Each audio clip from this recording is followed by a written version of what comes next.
en France, tu as 2 accidents mortels au travail par jour. Potentiellement, il y a 2 pères de famille ou 2 mères de famille qui rentreront pas, du travail et donc ça, c'est pas acceptable et donc c'est un petit peu ce qui m'a motivé aujourd'hui. Bienvenue dans Parlons Business Made in France. Je m'appelle Arnaud et je suis vidéaste et dans ce podcast, je partage des réflexions, des retours d'expérience et des échanges autour de l'entrepreneuriat, du business et surtout de l'humain. L'idée, comme toujours, c'est un échange simple basé sur le vécu et les expériences de chaque entrepreneur et entrepreneuse. Je vous laisse avec l'épisode du jour. Je vous souhaite une bonne écoute. Aujourd'hui, dans Parlons Business Made in France, je reçois Alexandre qui a créé ACM Process.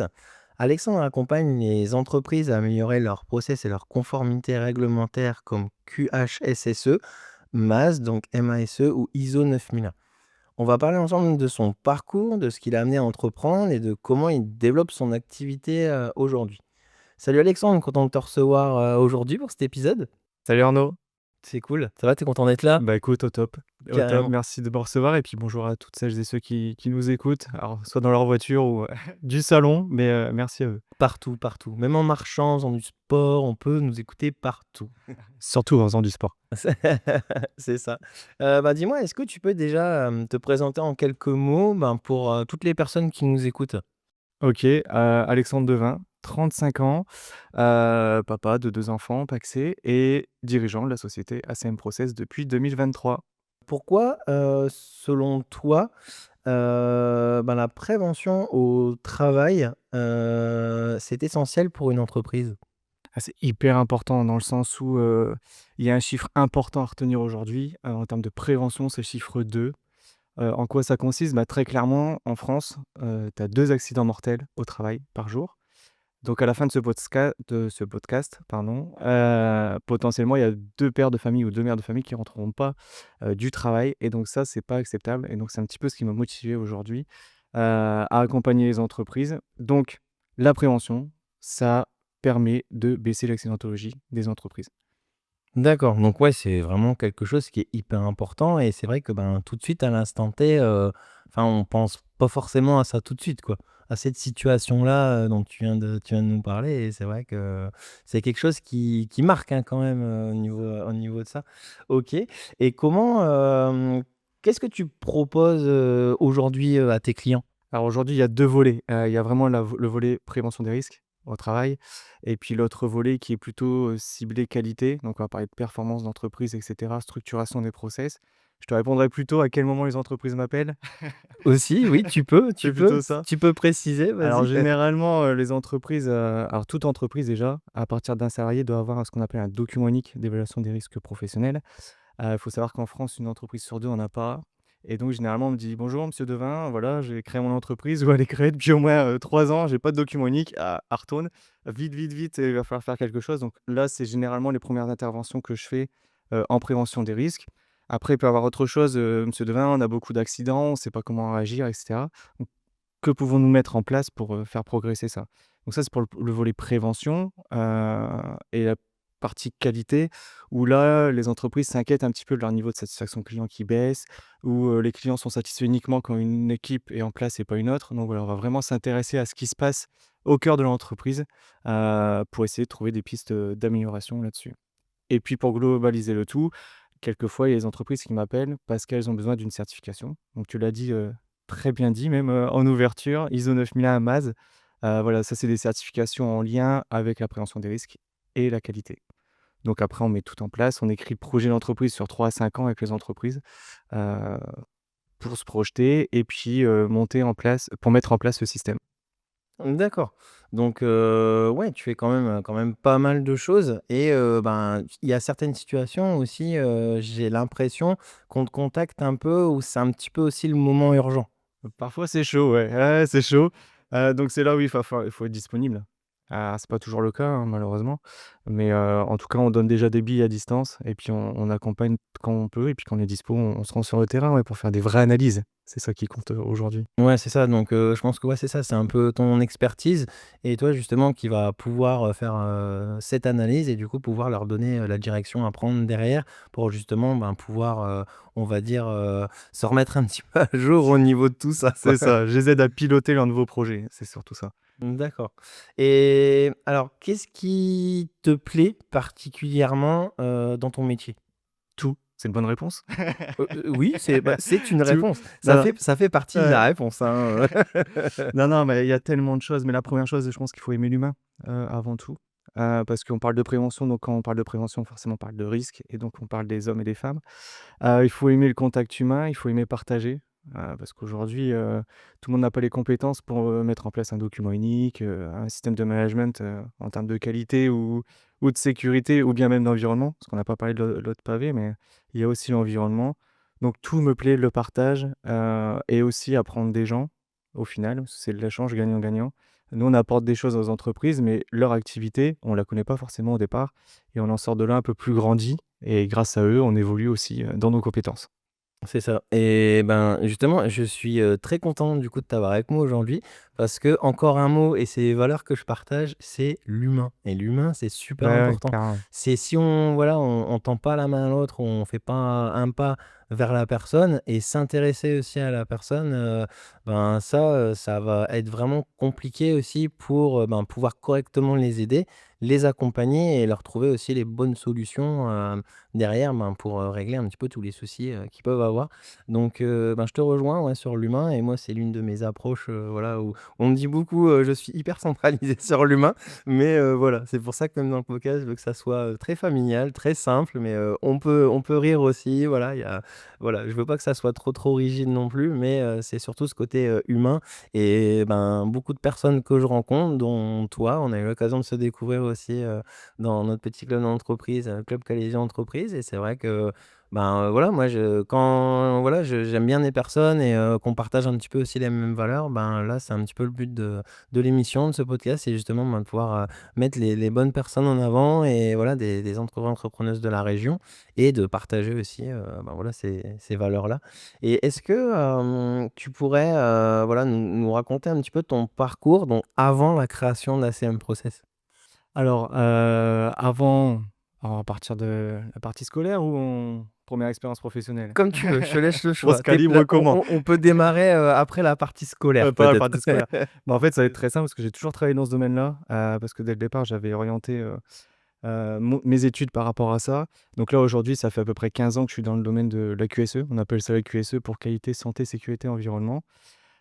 Forcément, on fait nos premières armes dans les premières entreprises. J'ai eu la chance, d'intégrer, une grosse industrie sur le Calaisis, dans laquelle j'ai beaucoup appris. Après forcément, on veut voir autre chose, parce que l'industrie, c'est très structuré, c'est bien cadré, voilà, c'est processé.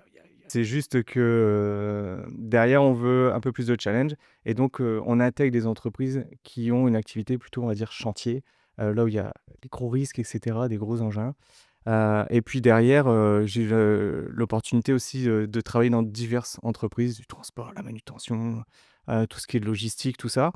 Et j'ai, également, évolué en termes de poste, parce qu'au départ, on commence assistant, technicien, enfin voilà, toutes les différentes, les strates. Et puis j'ai fini, responsable de service, avec une équipe, que j'ai alors au départ, j'étais tout seul, j'ai monté une équipe et cetera. Puis la suite logique veut que tu as envie encore de challenge et le prochain challenge, c'était de s'installer donc voilà et c'est la suite logique à aujourd'hui. D'accord, bah, oui, donc tu as déjà eu un beau petit parcours aussi, avant. Donc je vois que tu es passé quand même aussi par plusieurs choses, des phases et ben, comme tu disais, la suite logique, un petit peu, on va pas dire la fin, mais voilà, la suite logique de tout ça, c'était justement, ben, d'entreprendre et du coup, ben, mettre toute ton expérience, tout ce que tu as pu, acquérir aussi, en termes d'expérience avant et du coup, ben, de pouvoir le mettre, justement, à disposition et aider les gens, mais voilà, que, on va dire entre guillemets «de ton côté». C'est ça. C'est chouette et pourquoi avoir choisi ce métier en particulier? Ou qu'est-ce qui t'a attiré le plus, en fait, quand tu as vraiment envie et quand tu as eu envie de te lancer? Bah, en fait, je pense que je vais une nouvelle fois me répéter par rapport à tout à l'heure, mais le leitmotiv, c'est vraiment, les 2 accidents mortels par jour au travail, en France. Ça, c'est le point de départ. Tu as 18-19 ans, tu te dis: «Tiens, je vais faire quoi comme suite d'études après le bac?» et tu dis: «Non, mais attends, on a tous un rôle ici à jouer», donc voilà, vraiment, c'est le point de départ et après forcément, c'est le côté aussi, structurant de l'entreprise pour la partie qualité et cetera qui me plaît bien. Heu et donc oui, tout ça, ça boucle et puis ça va permettre, de de faire, performer l'entreprise sur la partie prévention ou qualité, peu importe dans quel domaine on se met. Mais l'idée, c'est vraiment, de booster, l'entreprise, ouais. C'est ça qui m'a motivé au départ. Réinventer les choses et puis, les améliorer de façon continue. Parce qu'au final, c'est ça le but du jeu, c'est d'améliorer de façon continue, l'entreprise. Donc ouais, ça, c'est mon leitmotiv. Ah bah, c'est chouette, c'est des belles motivations en tout cas, Alexandre, c'est cool et non mais c'est et je sens aussi, ben, ton envie, ta passion parce que je vois que je le ressens, je suis en face de toi et je le ressens Ouais, tu complètement, peux tu pas vois? mentir là. Et c'est non, là on peut pas mentir, non, effectivement. Mais non, mais je partage aussi, ben, tes valeurs parce que, bah, c'est genre, il y a des certaines de tes valeurs aussi que j'aime beaucoup et quand on parlait de partage, de l'humain et bah, qu'on donne du sens aussi à notre métier, à ce qu'on fait, notre passion. Et là, comme je disais, bah, c'est justement, pouvoir, accompagner, aider les autres et surtout sur le risque, ben, sur les accidents en fait, voilà sur les entreprises et c'est vrai que, bah, excuse-moi du mot, mais, on dit toujours: «Ben, un accident, c'est bête». Quand ça arrive, en Ouais, fait. Donc on l'entend tous les jours. voilà. Non, mais c'est ça et c'est on dit qu'un accident, c'est bête et c'est vrai que, bah, c'est des choses auxquelles on n'y pense jamais, mais malheureusement, bah, quand ça arrive, voilà et bah, j'ai d'avoir justement, ben, une personne comme toi qui peut justement, bah, mettre les choses en place pour ne plus que ça arrive et ben, je trouve ça, vraiment hyper chouette et une très belle initiative de ta part. Donc Bah, écoute, je te remercie. bon, bah, de rien, de rien et du coup, pour aller un petit peu plus loin, là, on va plus parler un petit peu plus de ton un peu de tes journées types, de ton quotidien.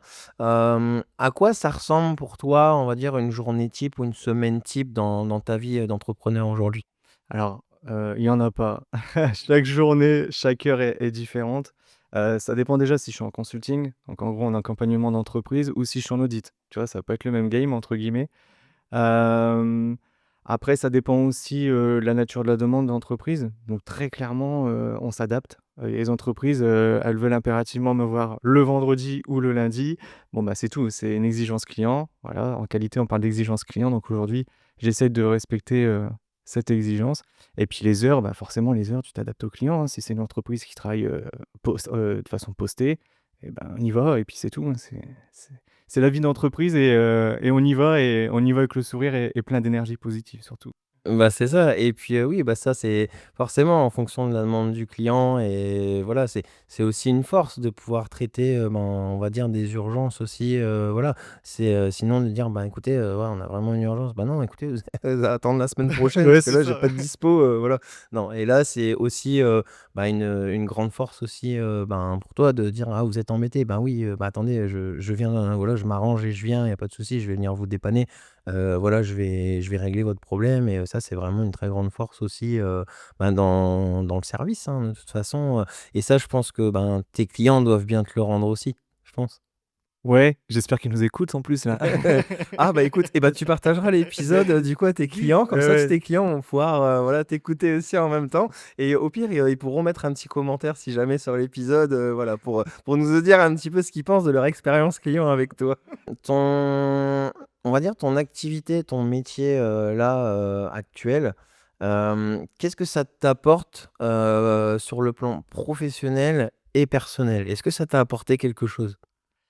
Je pense que les 2 se complètent très, très bien. Comme je l'ai dit en ouverture, j'ai 2 enfants en bas âge, donc tu me verras jamais stocker des produits dangereux à hauteur, d'un enfant. Donc tu vois, c'est le syndrome aussi, enfin c'est le pas le défaut professionnel, mais presque on va dire, mais c'est pas un défaut. Donc ça m'apporte pas mal en termes de prévention, tu vois? Si je dois faire un peu de jardinage ou quoi que ce soit, je sais qu'en plus il y a les entreprises qui vont nous écouter là, qui sont spécialisés dans l'espace vert ou quoi que ce soit. bah, très clairement, je mets mes EPI, hein, je mets mes lunettes, ou alors une visière, suivant ce que je suis en train de faire. Mon échafaudage, faire attention, qu'il soit pas positionné n'importe comment. Donc voilà, tout ça, c'est vraiment, bah, c'est ancré en moi et puis, bah, lorsqu'on planifie des travaux ou un voyage, bah, voilà, c'est très structuré dans le sens où, je planifie, je fais, je réalise, je corrige et après je mets des actions en place, si ça s'est très mal si ça va c'est un peu mal passé, quoi. D'accord, ouais, et puis c'est alors là, moi, je vais pas te dire du tout parce que moi, si je fais des travaux à la maison, même du jardinage dehors, par contre, faut pas que tu viennes me voir parce que tu vas m'engueuler. Aïe, aïe, aïe, aïe, aïe, aïe, aïe.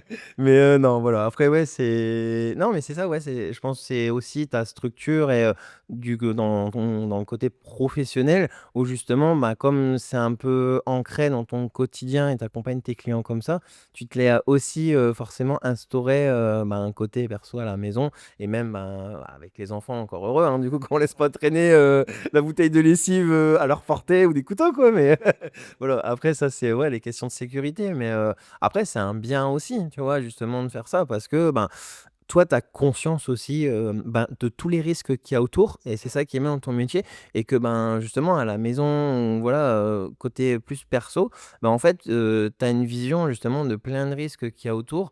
Alors que nous, ben, on je sais pas, on va sortir le taille-haut, on va sortir, voilà, les lunettes, «Oh non, on s'en fiche, Non, c'est allez, bon, j'ai mal à couper, machin». Sauf que, ben, un jour, peut-être que si je la mets, je le fais, peut-être qu'après cet épisode, je mettrai peut-être des lunettes, des EPI du coup s'il maintenant, te tu vois? plaît.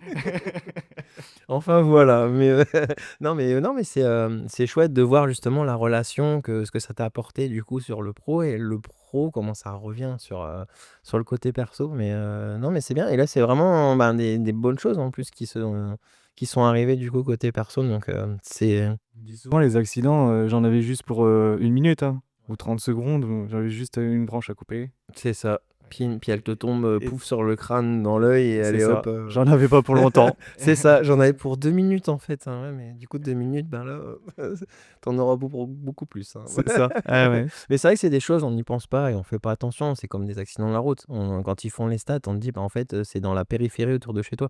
Parce que tu y passes tous les jours, tu fais jamais gaffe, en fait. Et ils disent que là, c'est là où il y a le plus d'accidents, en fait. Donc, c'est vrai que du coup, c'est un peu même dans les petits trucs qu'on fait tous les jours, on s'en rend pas compte. Et au final, bah, on prend d'énormes risques sans s'en rendre compte. Et bah, on n'a pas un cher voisin comme toi qui est là pour nous le rappeler. Forcément, tu vois. Donc, mais ok. Donc c'est bien, on a encore appris un petit peu plus et est-ce que quand tu t'es lancé, tu as rencontré, certaines difficultés? Non, aucune. Bien sûr que si. Ouais, je t'aurais posé la question: «Ouais, mais comment t'as fait?» Non, mais bien sûr que si, à un moment donné, ah oui, on va parler des difficultés, mais aussi beaucoup de réussites. Au départ, forcément, tu crées ta boîte, tu te considères comme le meilleur consultant, «au monde» entre guillemets, ou alors tu es rempli de conviction et d'énergie, sauf que tu as pas de clients. Et c'est là où il faut y aller.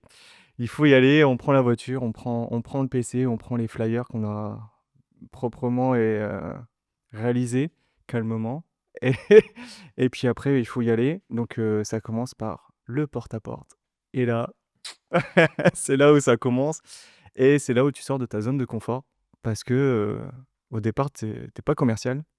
En tout cas, j'avais pas l'âme commerciale et tu te dis: «Bah, allez, let's go, on y va» et puis, chaque rencontre, si tu as des portes qui s'ouvrent, tu gagnes toujours quelque chose donc ouais, la difficulté aujourd'hui, c'était, bah, tu démarres sans client, le réseau très faible donc ouais, il y avait tout à faire. C'est la seule difficulté aujourd'hui qu'il y avait parce que, tu mises sur l'avenir.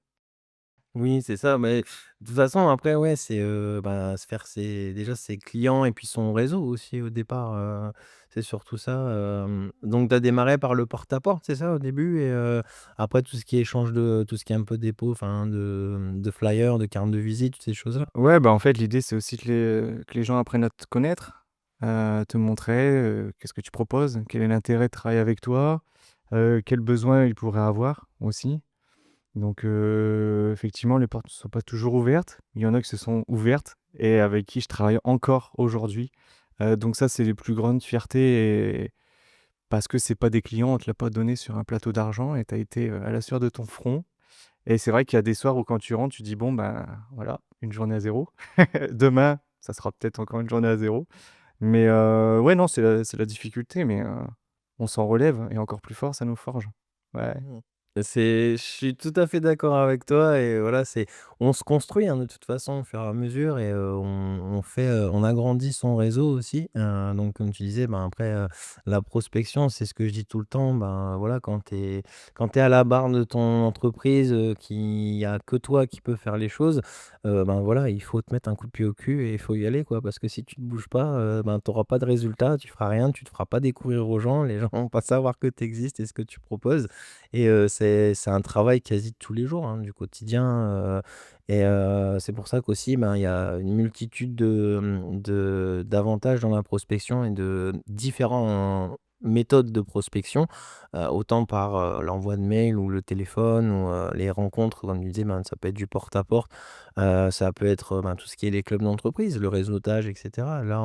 C'est là où on arrive, en fait, au fur et à mesure, à se faire découvrir aux gens et son entreprise et bah, justement sur notre activité et c'est là où on crée des relations aussi et de là justement, bah, des clients justement que tu travailles encore depuis, peut-être plusieurs années avec et ça c'est génial parce que c'est une super bonne relation client ça. Ouais, et puis on en discute encore, hein, parfois, hein, parce que, ces clients-là me disent: «Bah, si tu m'avais, envoyé un mail ou, appelé, je t'aurais même pas répondu ou alors je t'aurais envoyé quelqu'un d'autre» et là, comme on tombe nez à nez avec la personne, on l'a dit en ouverture, l'humain est avant tout, ma priorité et donc c'est vrai qu'on aime bien voir avec qui on peut potentiellement travailler donc ouais, c'était cool. Ça, c'est de belles histoires ça. Bah, oui, c'est clair, non, c'est des belles histoires à raconter Ouais. ça.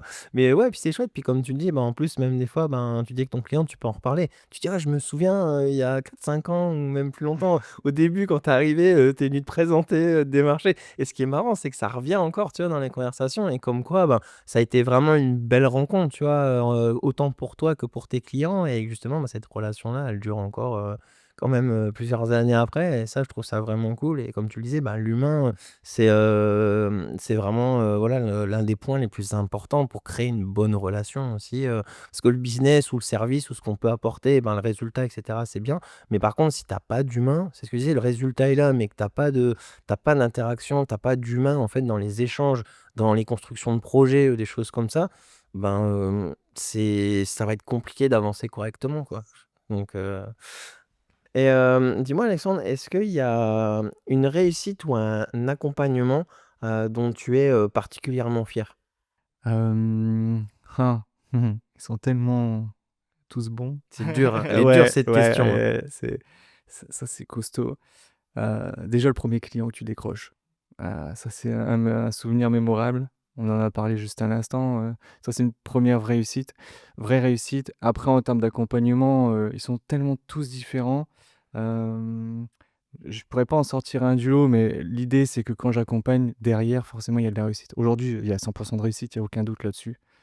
Après, mmh, je dirais si quand même, quand au départ c'est pas trop gagné, quand on sent que le dirigeant ou la dirigeante est très engagé dans le projet et que les équipes le sont un peu moins, et qu'à la fin ils obtiennent leur certification et que les équipes sont acteurs, voire même moteurs, dans la démarche, là c'est une vraie réussite. Donc ouais, on partira plutôt là-dessus comme réponse. Mais, en termes de dirigeant, je dirais le premier client forcément et le premier contrat. Mais les meilleurs accompagnements dont je suis plus fier, ouais, c'est quand tout le monde est embarqué dans le même système, ouais. Ouais, bah, déjà, ouais, j'ai eu la même réponse que toi dans les autres épisodes. On me reparle très souvent en premier de son premier contrat et c'est vrai que, bah, On s'en voilà, souvient. j'en avais à chaque fois, je rebondis là-dessus, mais moi, je me souviens de mon premier contrat aussi. Enfin, voilà, c'était genre, j'étais méga dévalorisé, tu vois? Que ce soit en termes de prix ou quoi, mais c'était genre trop content parce que c'était mon premier contrat aussi, tu vois? Mais genre, je savais même pas comment j'allais faire le tournage. On m'envoie un brief par mail, j'avais jamais vu ça. Enfin, je me dis: «Ouais, je vais jamais y arriver». Mais voilà, à la fin, tu vois, on le valide et on a vraiment son premier contrat et tout et bah, voilà, donc je te rejoins, du coup, ça me refait remonter ce souvenir-là aussi, c'est ça qui est marrant et je vois que, bah, justement, quand je pose cette question, il y a pas mal d'invités justement que ça c'est un peu le 1er déclic, le premier souvenir qui vient en tête, c'est, justement, bah, son premier contrat parce que c'est: «Waouh, génial, Ouais, c'est ça. Bah, c'est une marque de confiance, en fait. Si on met de côté l'aspect financier, c'est plutôt se dire: «Il y a quelqu'un qui nous fait confiance dans notre technique, d'accompagnement et sans nous connaître, hein, au départ, au final». Donc ouais, C'est ça, c'est ça et ouais, c'est ça, c'est une marque de confiance et c'est même pour soi, ça fait du bien de justement une personne qui ne nous connaît pas, on voilà, en première fois qu'on va pouvoir vendre son service ou son produit et que la personne nous accorde sa confiance derrière et ça, c'est vrai que c'est un moment, je pense que tu t'en rappelles toute ta vie quoi, tu vois, de ce moment-là et j'ai bien aimé aussi justement où tu disais, où tout le monde aussi, dans un projet où tu as été particulièrement faire, où tu disais, même, un projet où voilà, il c'est un peu on le sent pas trop, on c'est un peu mal engagé, je sais pas si je vais y arriver et qu'au final tu me dis: l'histoire se termine ultra bien parce que ça a super bien fonctionné et on y est arrivé» et c'est aussi, justement un projet de groupe, tu vois? Avec les clients, justement, d'où, l'humain, donc le projet de groupe et l'humain, c'est super important et on le voit, justement parce que les histoires au final elles se terminent vraiment bien, quoi et c'est ça aussi que j'ai bien aimé justement dans ton petit souvenir, dans ton expérience, où tu étais particulièrement fier, donc c'est chouette quand on voit un peu les valeurs que tu partages, donc c'est chouette et à contrario, est-ce que éventuellement, tu aurais un souvenir peut-être un peu plus drôle ou une anecdote ou un souvenir qui t'a marqué, sans forcément, voilà, partir trop dans le détail, mais un petit moment qui t'a marqué sur un accompagnement ou sur quelque chose en particulier? Alors, c'est pas forcément, sur mon expérience chez ACM Process depuis la création, mais plutôt sur mes débuts, en tant que technicien HSE. C'était mon poste, technicien HSE. Hem Et en fait, c'est là où, le rythme, d'usine, c'était, lundi au vendredi classique. Tu finissais à 17h, tout va bien, le rythme, bateau. Et 16h50, on était avec une équipe de d'HSE, on était plusieurs dans l'équipe et à un moment donné, 16h50, le téléphone sonne, c'était la prod. La production, voilà, elle devait se mettre en place pour le week-end et là, on était tous en train de se féliciter de la semaine, on va passer un bon week-end dans 10 minutes. Paf, le téléphone sonne et on se dit: «Bon, c'est quoi le souci?» Et là, problème en prod, donc là, boum, on descend et cetera. Bon, autant te dire qu'on n'est pas parti en week-end à 17h, mais en tout cas et en plus, c'était mes premiers mois d'expérience et là, je me suis dit: «Tiens, OK, le métier de QSE, c'est pas un truc où c'est réglé, au cordeau».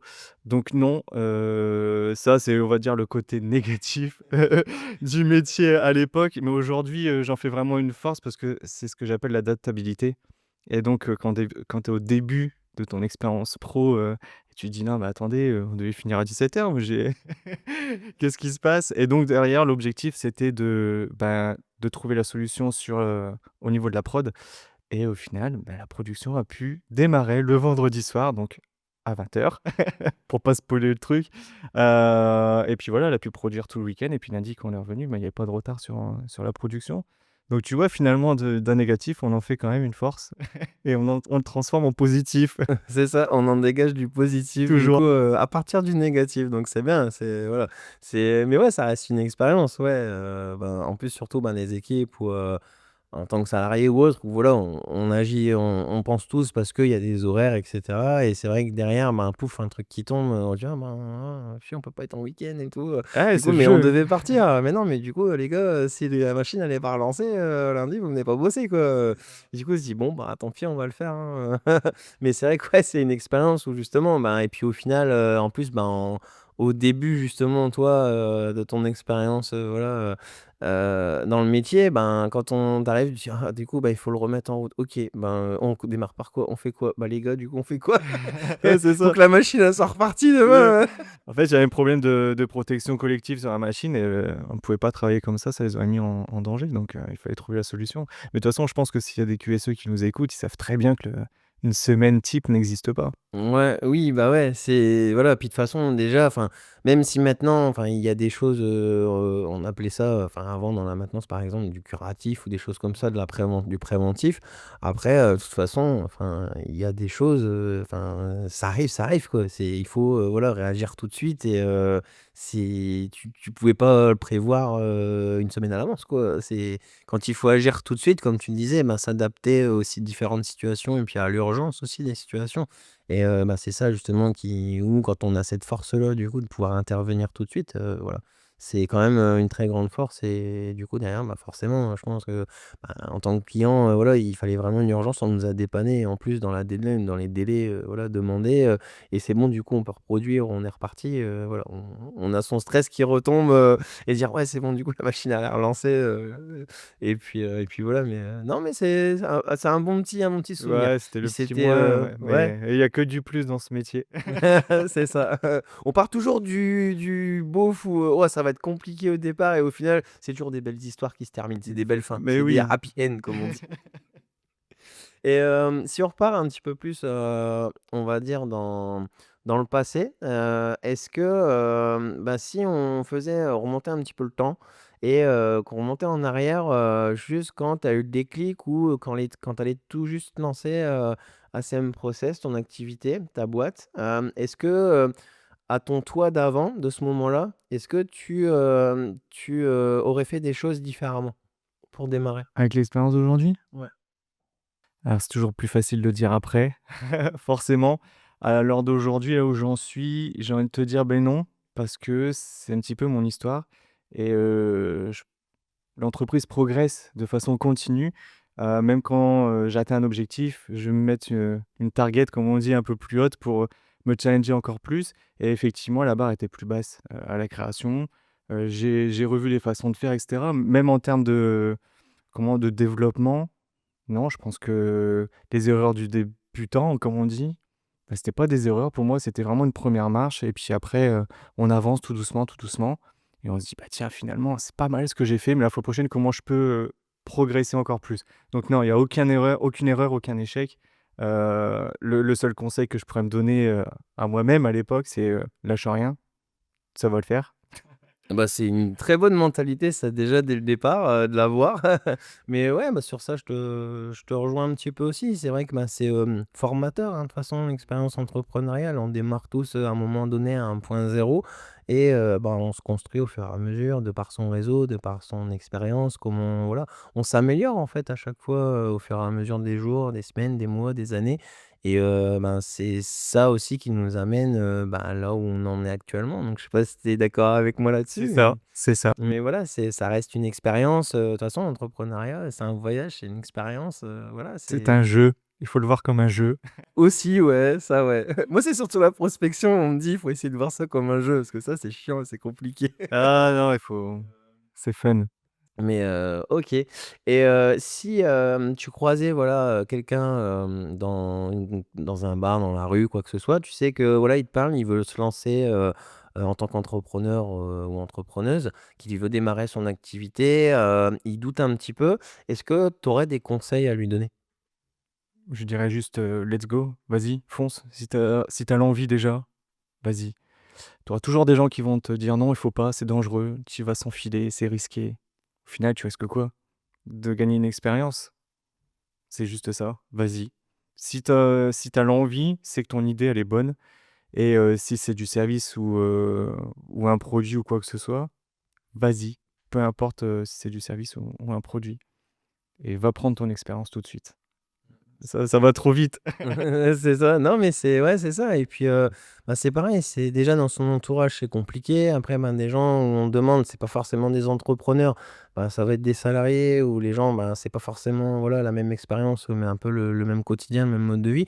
Forcément, c'est quand on en parle, même à sa famille, à ses proches, c'est voilà, on va toujours avoir des réponses: «Mais non, fais pas cette bêtise-là, nin Donc c'est vrai que du coup, c'est compliqué, de prendre vraiment sa décision et de passer un gap comme ça. Mais je suis totalement d'accord avec toi. C'est que du coup, on pense que son projet, son idée est bonne, on a envie de le faire et bah, tu as raison, c'est vas-y fonce, qu'est-ce qui t'empêche de le faire en fait? C'est vraiment à partir d'une base aussi, comme ça et au fur et à mesure, bah, voilà, lance-toi. Et je dis après de toute façon au moins et si tu le fais pas, ben, tu vas peut-être avoir des regrets de se dire: «Bah mince, je l'ai pas fait». Donc si plus tard, il sera peut-être trop tard. Ouais, Là maintenant, tu es en plein dedans, tu peux le faire. Qu'est-ce qui t'en empêche de le faire? c'est ça. Et puis tente et puis tu verras bien. et tu t'y mets à fond, bah, peut-être que tu vas super bien réussir. Après voilà, c'est ton expérience, elle se fera et puis, tu feras au fur et à mesure. Mais lance-toi C'est et ça. tu as totalement raison, je te rejoins vraiment sur ce point et c'est sur ça aussi et puis, bah, après c'est toujours pareil, hein, on voit, pas mal de choses aussi, avec, que ce soit sur les réseaux sociaux ou autres où, voilà, ça parle beaucoup, l'entrepreneuriat et il y a de très belles réussites, mais il y a aussi, parfois des fois des échecs ou des choses comme ça. Donc c'est vrai que, quand on veut se lancer, on a un petit peu de tout et on sait pas trop comment se positionner là-dessus, quoi. Si on doit vraiment passer à l'action ou pas, quoi, donc Bah, s'il y en a qui nous écoutent là, qui doutent ou quoi que ce soit, qu'est-ce qui les fait douter? Si c'est, on va dire des personnes qui leur disent: «Non, non, n'y va pas» ou quoi que ce soit, bah, viens nous voir nous. viens nous voir nous, écoute-nous et surtout, qui te le dit? Est-ce que c'est un entrepreneur ou une entrepreneuse qui te le dit? Généralement, ceux qui te freinent, ils connaissent pas. Ils y vont pas. Parce qu'eux-mêmes n'osent pas y aller donc non, vas-y, C'est ça. Écoute pas les autres, écoute ta vas-y. propre voix intérieure et elle va te dire: «Ah, vas-y, tu t'en fous des autres et vas-y, lance-toi, en fait et tu vois, vas-y, tu pars pour une belle aventure, quoi, vas-y». On témoignera des portes fermées, c'est rien, ça C'est arrive, ça, de toute façon, ça arrive tout le ça fait temps, ça, partie donc du jeu. ah, c'est ça fait partie du jeu, ouais, comme tu dis. Et ben, on arrive doucement, à la fin de cet épisode. Avant de conclure, est-ce que, où est-ce que les gens peuvent, éventuellement te retrouver s'ils cherchent à te contacter ou, que ce soit pour ton activité ou pour des petites infos? Où est-ce qu'on peut te retrouver? Alors moi, je suis assez actif sur la partie LinkedIn, donc soit sur mon profil, perso ou sur celui d'ACM Process, donc les 2 sont reliés. De toute façon, on partage des mêmes publications, donc il y a pas de problème là-dessus, donc Alexandre Demain sur LinkedIn. Après, j'ai mon site internet acmprocess.fr, donc là, on peut voir, toutes les activités, que je peux proposer, enfin plutôt, les services et pas une activité. Et après, bah, par téléphone, directement, donc les contacts sont sur, le site internet. Alors je sais pas si c'est intéressant de le dire dans le podcast ou non, je pense Que qu'ils les gens vont vont ils aller iront. vont aller chercher, ouais, effectivement. OK, bah, écoute, super et ben, merci à toi, du coup, d'avoir pris le temps, ben, de partager un peu ton parcours, ton expérience, avec nous. J'espère que ça t'a plu. Génial, top. Ouais. Tu recommandes l'expérience, c'est Non, non, bien? mais je recommande, l'expérience autant que j'ai recommandé, l'idée de se lancer quand on a une idée. Parce que si tu as ça au fond de toi, vas-y, fonce. Sors de ta zone de confort et dis-toi qu'à la fin, tu gagnes toujours quelque chose. C'est ça, bah, oui, bah, écoute, bah, je te remercie du coup, ouais, donc c'est ça, c'est un peu les valeurs, bah, c'est tout ce que je voulais partager, un peu dans ce podcast, dans cette émission et ben, voilà, de faire découvrir, voilà, des entrepreneurs, des entrepreneuses, ben, de la région. Ensuite, ben, de pouvoir partager des parcours, de l'expérience, de tout ça et pouvoir aussi, ben, le partager aux autres et ça, je trouve que c'est hyper important, le partage, surtout en ce moment, parce qu'on a assez de choses moches qui arrivent dans le monde en ce moment et voilà, donc je trouvais ça super important et voilà, on a tous des valeurs aussi à partager et c'est toujours super sympa de découvrir à chaque fois de nouvelles personnes et de nouveaux métiers. Bah, je te remercie. Bah, écoute, passe, une bonne journée Alexandre Bien merci, toi aussi et et ben, à plus, salut. à bientôt. Donc merci à vous d'avoir écouté, cet épisode. Si cet échange vous a plu, n'hésitez pas à partager l'épisode autour de vous et à vous abonner au podcast pour ne pas manquer les prochains épisodes. Et si vous avez des connaissances qui souhaiteraient éventuellement passer dans l'émission, eh bien ça sera avec grand plaisir. On se retrouve très bientôt pour un nouvel échange avec un entrepreneur ou une entrepreneuse de notre région. À bientôt.